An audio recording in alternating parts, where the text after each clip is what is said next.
एक बार फिर सुन लो। प्रश्न क्रमांक 2 में, प्रश्न क्रमांक 2 कितने प्रकार के केक हैं? 2 प्रकार के। ठीक है, तो यहां लिखेंगे माना 2 प्रकार के केक, हाँ, एक्स तथा वाई बनाए जाते हैं, बनाए जाते हैं। ठीक है, अब उद्देश्य फलन,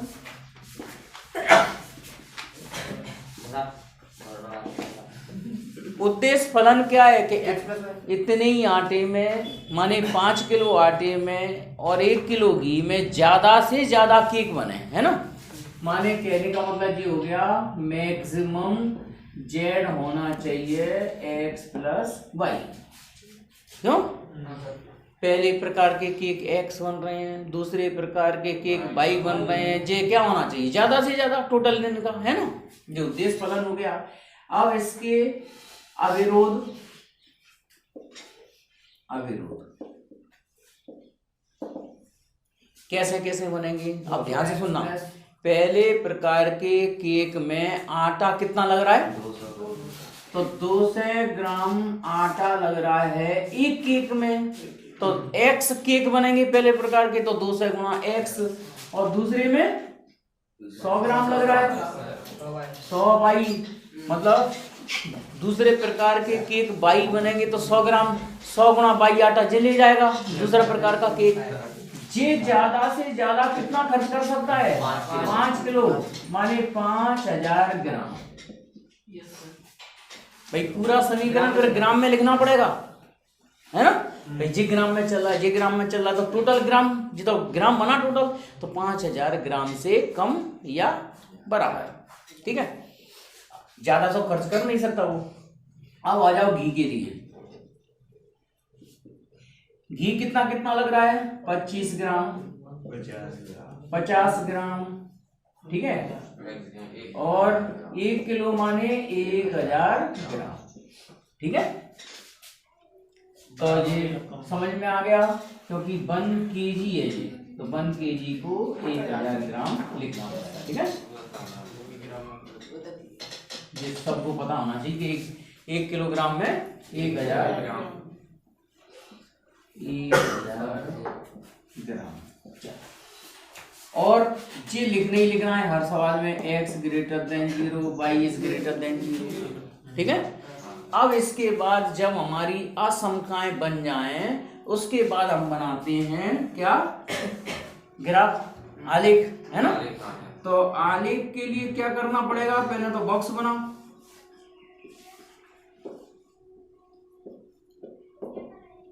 परीक्षा में हालांकि ग्राफ पेपर मांगोगे तो ग्राफ पेपर मिल जाएगा, हाँ, और सादा कागज पे बनाना हो तो सादा कागज पे भी बना लेना। ठीक है, असमकाएं एक से पेपर में लगा दो। हाँ, वैसे तो पेपर में, कॉपी में लगा आता होगा। ठीक है, तो यहाँ लिखो समीकरण 1 से, ये पहला बॉक्स बना।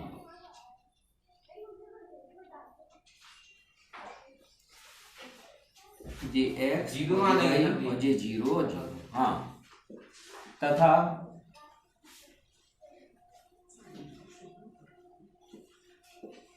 एक्स वाई 0 0, समीकरण 1 तथा, और ये समीकरण 2 से, इसको समीकरण 2 से बनाए। ठीक है, इसको समीकरण 1 से। ठीक है, समीकरण 1 में पहले y बराबर 0 रखो, तो x कितना आएगा? 2 0 कट जाएंगे, 25 आएगा। 25 आएगा? Yes sir. और नहीं तो रब में सॉल्व कर लिया करो। ठीक है, जैसे y को 0 किया, 2 से का भाग लगाएंगे तो 2 0 कट जाएंगी, 50/2 माने 25। और अगर मैं अब किसको 0 करूं?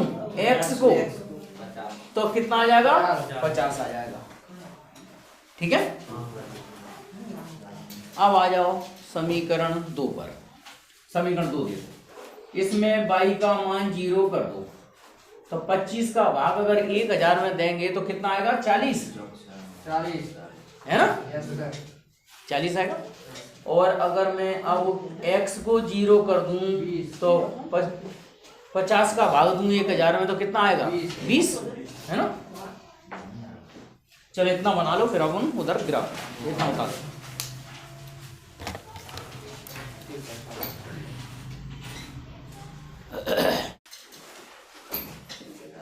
x y ये मूल बिंदु, ठीक है। क्यों 25,0 का बिंदु किधर आएगा, 25 यहाँ मान लो 25,0, ठीक है। और 0 50 का इससे जस्ट दूनी दूरी ले लो, 0 50, ठीक है। और इन दोनों बिंदुओं को मिला दो, ये समीकरण 1 हो गया, ठीक है। अब वो सही चल रहा था पॉइंट बन रहा है।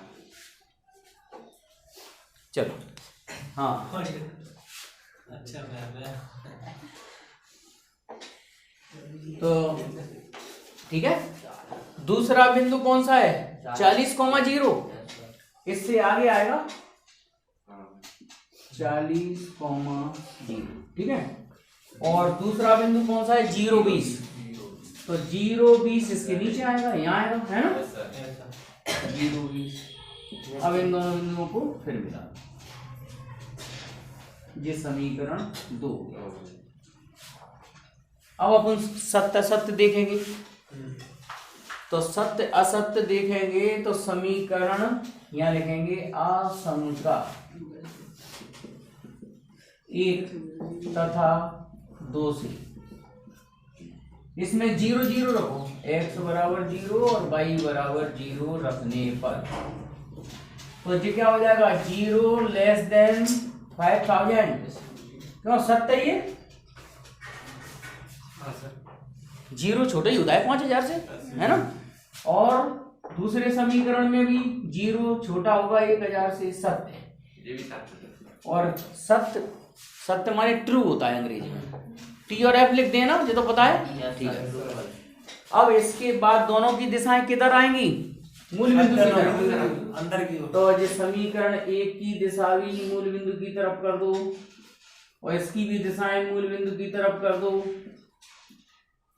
ठीक है। ग्राफ सब प्रथम चतुर्थांश में ही बनना है, तो ये सब आदमी कहाँ पे इकट्ठे हो जाएंगे, एक तरफ नहीं किस क्षेत्र में, यहाँ पे आ जाएंगे कि नहीं आ जाएंगे, यहाँ पे आ जाएंगे, यहाँ पे।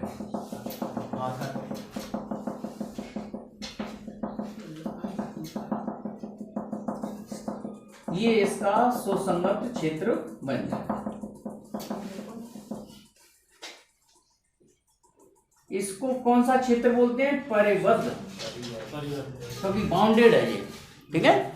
तो इसको लिखेंगे परिबद्ध सुसंगत, सुसंगत, हाँ सुसंगत क्षेत्र,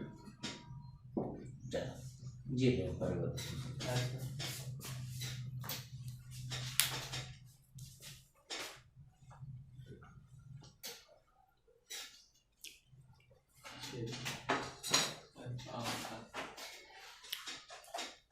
अब क्या निकालेंगे, कॉर्नर पॉइंट निकालेंगे, ठीक है। तो पहले समीकरण 1 और 2 को हल करके विलोपन विधि से मेरे को x और y के मान बताओ कितने कितने आ रहे हैं। हाँ ऐसा करो, समीकरण 2 में कितने का गुणा कर दो, आ गया सर, है 8 का कर दो, 25 × 2 से हो जाएंगे, बराबर बराबर हो जाएंगे, और फिर घटा दो। x और y के मान कितने कितने निकले 20 10, तो ये a कह दो, ये b कह दो और ये c कह दो, और 20, 10 विलोपन विधि से हल कर दो, ठीक है। और मैं इधर का हिस्सा पूरा रफ कर रहा हूँ।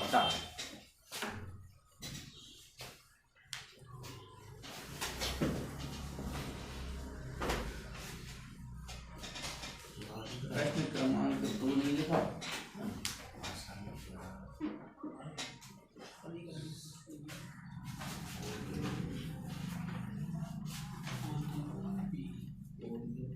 हाँ लिखो कोणीय बिंदु। तो कोणीय बिंदु कौन कौन से हैं? एक तो 0 0, 25,0 फिर दूसरा ये कितना है 25,0 20 और तीसरा 20,10 20,10 0,20 और चौथा है 0,20। ठीक है। अब अपना उद्देश्य फलन क्या था? x प्लस y उद्देश्य फलन z बराबर x प्लस वाई। ठीक है। मैक्सिमम। अधिकतम। चलो हाँ, तो इसमें 0 0 रखेंगे तो ये तो क्या आ जाएगा 0 0। इसमें रखेंगे तो 25 आ जाएगा। 30 इसमें रखेंगे दोनों को जोड़ कर दो 30 आ जाएगा और ये आ जाएगा 20। क्यों? दोनों संख्या को जोड़ी तो करना है। अधिकतम कौन सा है? 30। तो यहाँ लिखेंगे अतः अधिकतम कीकों की संख्या, अधिकतम कीकों की संख्या 30 होगी, जिसमें प्रथम प्रकार के कितने 20 तथा दूसरे प्रकार के केक बनने चाहिए कितने 10 होना चाहिए। ये है सवाल का उत्तर। तो अधिकतम केक बनेंगे 30 और जिसमें प्रश्न क्रमांक 3 में समझा दें क्या है। एक कारखाना है और उस कारखाने में 2 तरह के क्या बनते हैं बैट। एक तो बनता है टेनिस का, दूसरा बनता है क्रिकेट का बल्ला। ठीक है। टेनिस के बल्ले को तुम लोग देखते होगे कि जब भी कोई काम होता है फैक्ट्री में तो मशीन के साथ साथ में आदमियों को भी काम करना पड़ता है। ऐसा नहीं है कि पूरा 100% मशीन ही काम करें। ठीक है। तो मशीन काम करती है टेनिस के बल्ले पे 1.5 घंटा और उस पर शिल्पकार काम करता है 3 घंटे, तब वो एक बल्ला बनकर तैयार होता है काहेगा टेनिस का। इसी तरह से क्रिकेट का बल्ला मशीन बनाया काम करती है 3 घंटे एक बल्ले पे और कारीगर या शिल्पकार काम करता है कितना 1 घंटे। तो इस तरह से एक क्रिकेट का बल्ला तैयार होता है। ठीक है। अब फैक्ट्री में इतने मजदूर हैं कि वो ज़्यादा से ज़्यादा एक दिन में 42 घंटे काम कर सकते हैं। कौन? मशीन एक दिन में कितना काम कर सकती है 42 घंटे। ठीक है। हाँ, अब ये सोचो वो लोग, कई लोग जो सोच रहे हो कि मशीन 42 घंटा काम कैसे कर जाएगी एक दिन में? एक दिन में तो 24 घंटे ही होते हैं। अरे तो हमें 2 मशीन लगी होंगी ना, जरूरी है कि एक ही मशीन लगी हो। ठीक है। एक मशीन 24 घंटे काम करे, दूसरी मशीन तो टोटल 48 घंटे काम हो सकता है क्या ना, फिर भी वो 42 घंटे ही काम लेते हैं। ठीक है। आगे समझ में? ऐसे एक आराम मशीन लगी रहती है तो एक की जगह 2 आराम मशीन लगी है फैक्ट्री में काटने की, है ना। अब सुनो, ऐसे ही उसमें शिल्पकार एक दिन में कितना काम कर सकते हैं 24 घंटे। अब क्योंकि अब ऐसा तो है नहीं कि एक ही मजदूर 24 घंटा लगातार काम करे, भाई मजदूर ज्यादा होंगे, है ना। तो कुल काम 24 घंटे लिया जाता है मजदूरों से, है ना। मतलब टोटल मिला के मजदूरों का काम कितना है 24 घंटे। अब सवाल में 2 प्रश्न पूछे हैं। नंबर 1 पूछा है कि ज़्यादा से ज़्यादा इतने समय में ही टेनिस के बल्ले क्रिकेट के बल्ले कितने बन जाएं। दूसरा सवाल है कि उन पे लाभ बेच रही है, कारखाने से बेच रहे हैं क्रिकेट के बल्ले टेनिस के बल्ले। तो एक टेनिस पर 20 रुपये मिलता है, क्रिकेट के बल्ले पर 10 रुपये मिलता है। तो अधिकतम लाभ हो, है ना। तो अधिकतम लाभ के लिए कितने टेनिस के बल्ले बनाए जाएं, कितने क्रिकेट के बल्ले बनाए जाएं। तो शुरुआत कैसे करेंगे? माना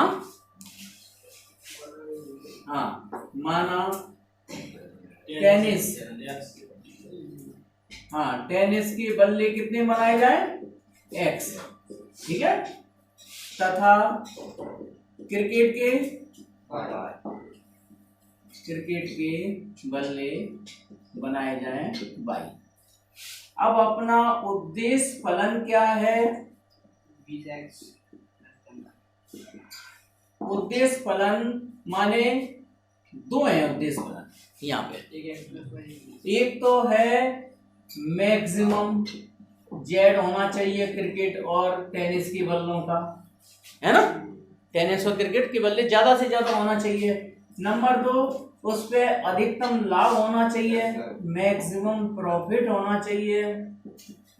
हिंदी में लिखना है तो हिंदी में लिख देना अधिकतम लाभ, ठीक है, मैक्सिमम जेड कितना कितना, हाँ अधिकतम लाभ लिख दो, नहीं सर जेड मैक्सिमम प्रॉफिट तो आ गया, अधिकतम लाभ। अब तो अधिकतम लाभ टेनिस के एक बल्ले पे 20 रुपए मिलेगा और क्रिकेट के एक बल्ले पे 10 रुपए मिलेगा। जी ज्यादा से ज्यादा होना चाहिए भाई, x और y की संख्या ज्यादा होंगी तो लाभ भी ज्यादा होगा, सीधी सी बात है ना। अब अपने बनेंगे व्यवरोध, बोल दो व्यवरोध, मतलब व्यवरोध भी बोलते हैं इनको, अंग्रेजी में एक ही शब्द है कॉन्स्टेंट्स। हाँ तो पहला मशीन के द्वारा कितना कितना काम होता है, पहले बल्ले पे काम होता है 1.5 घंटा और दूसरे वाले पे मशीन से 3 घंटा, क्रिकेट पे है ना, मशीन ज्यादा से ज्यादा 42 घंटे काम कर सकती है, ठीक है। समीकरण नंबर 1 तथा कारीगर या शिल्पकार के द्वारा कितना काम 3x और y ज्यादा से ज्यादा कितना 24। और ये हर सवाल में लिख रही है x greater than 0, y is greater than 0।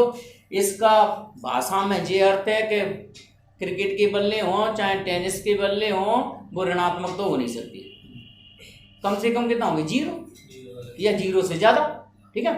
और गणितीय मीनिंग ये है कि इसका ग्राफ कहाँ पे बनाते हैं अपन, प्रथम चतुर्थांश में, ठीक है, ये है मीनिंग इसका। चलो अब अपन लिखेंगे समीकरण 1 से, हाँ नहीं यहाँ तो समीकरण लिख दिया करो, कोई दिक्कत नहीं, क्योंकि समीकरण ही उपयोग करते हैं यहाँ। ये समीकरण 2 से, तो यहाँ पर x by 0 0, x by 0 0, ठीक है, ठीक है। इसमें समीकरण 1 में मतलब जब ये चौखाने बनाया जाता है, टेबल बनाई जाती है, तो समीकरण का ही उपयोग करते हैं, ठीक है। y का मान 0 करो 28, तो 42 में 1.5 का भाग देंगे तो कितना आ जाएगा 42 1.5, तो 42 एक 0 बढ़ा दो 15 कर दो, हैं 15 दूनी 30, ठीक है, 15 दूनी 30, 12 बचे 120 और 15 120, 15 8 120 हैं 28। और x को 0 किया जाए तो 14, 3 एकम 3 3 चौक 12 14, ठीक है। अब आ जाओ समीकरण 2 पर, इसमें y का मान 0 रखें तो x कितना आएगा 8, और अगर x को 0 किया जाए तो y का मान 24, ठीक है। अब इधर बनाते हैं ग्राफ,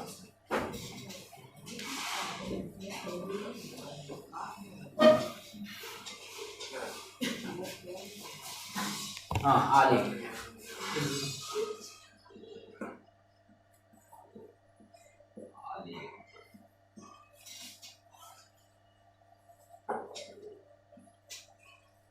x by 0, पहला बिंदु कौन सा है 28,0, तो 28,0 का बिंदु यहाँ ले लिया मैंने, ठीक है। और दूसरा कौन सा बिंदु है, 0,14 वो यहाँ ले लिया और इन दोनों बिंदुओं को मिला, ठीक है। अब इसके बाद 8,0 यहाँ ले लो, है ना, और 0,24 इससे ऊपर हो जाएगा और इसको मिला दो, ठीक है, हैं? अब देखो इधर सत्य असत्य यही देख लेंगे। एक्स और इधर देख लो सुरेंद्र, एक्स और वाई दोनों की जगह 0 रखेंगे तो 0 छोटा होता है 42, सत्य आ रहा है, मतलब कुल मिला के इसके लिए भी सत्य है और इसके लिए भी, सबरों के लिए सत्य है भाई। एक्स और वाई दोनों की जगह 0 0 रखेंगे तो 0 छोटा है 42 सब सत्य है, 0 छोटा है 24 से ये भी सत्य है, माने दोनों की दिशाएं कहाँ बनेगी, मूल बिंदु की तरफ। तो ये बनाना आ गया होगा। सुसंगत क्षेत्र कहाँ पे मिल जाएंगे सब, यहाँ मिल जाएंगे, ठीक है। तो इसको क्या बोलते हैं, परिवर्त सुसंगत